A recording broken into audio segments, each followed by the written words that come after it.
Meu nome é José Goldenberg, eu sou professor livre-docente de reumatologia da Universidade Federal de São Paulo, médico honorário do Hospital Israelita Albert Einstein. Você sabia que o seu pescoço, a coluna cervical, se compõe de 7 vértebras e discos, e entre as mesmas, com exceção da primeira e da segunda, e que no seu interior está a medula espinal, que é a fiação que sai do cérebro e comanda todas as unidades do seu organismo. Todas essas estruturas, das pontas dos dedos aos pés, inclusive todos os órgãos. Ela é responsável por mais de 600 movimentos por hora, ou seja, um movimento a cada 6 segundos. E não fico surpreso. Por que esse número?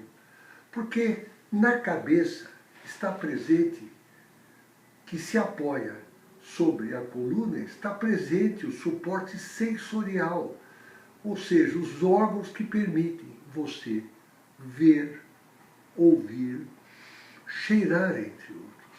Portanto, a sua flexibilidade é responsável por tudo isso, porque ela combina força e equilíbrio. Portanto, qualquer ruptura deste mecanismo, surge a dor. Logo, a dor no pescoço denomina-se cervicalgia, que se caracteriza por dor e rigidez, que pode ser transitória da maioria das vezes e que se resolve por si mesma. Ela comete de 12 a 34% da população adulta ao longo da vida e ocorre com maior frequência no sexo feminino. Os seus sintomas são geralmente causados por espasmo muscular ou tração ou compressão de raízes nervosas, por várias causas. Em 1% dos casos, ocorre radiação para os membros superiores, denominado de braquialgia, que nós vamos abordar em um outro vídeo. A dor cervical, regra geral, está associada à postura inadequada, tarefas repetitivas no trabalho e muitas vezes alta demanda e pressão na produtividade. As dores da coluna cervical, que têm origem na sua própria estrutura, nós denominamos dor da coluna. Porém, as estruturas de vizinhança podem se irradiar para a coluna e nós chamamos dor na coluna. É essencial identificar essas causas, a fim de nós instituirmos um tratamento adequado. Logo, quais são as principais causas de dor da coluna? A principal causa, obviamente, são os mecanismos posturais, que são as posturas viciosas. A coluna não tolera movimentos de flexão máxima e extensão máxima, e mais a posição neutra. A seguir, nós temos as causas degenerativas, que é a osteoartrose, assim chamada bico de papagaio. Temos as causas traumáticas, e aqui queremos falar da hérnia de disco, das fraturas e da lesão do chicote, que é a lesão do golpe contra golpe da coluna cervical. Porém, existe outra causa de dor de coluna, que são as dores inflamatórias.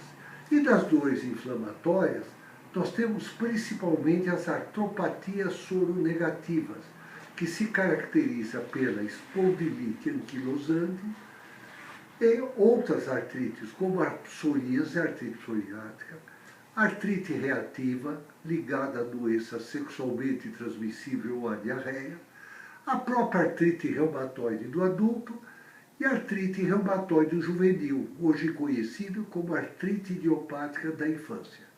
Temos ainda a osteoporose, quando existem as lesões traumáticas de coluna, e as metástases ósseas, devido principalmente aos cânceres e ao mieloma múltiplo.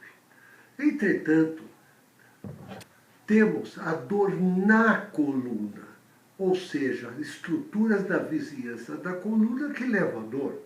A principal, obviamente, é a articulação temporomandibular, a chamada disfunção da articulação temporomandibular.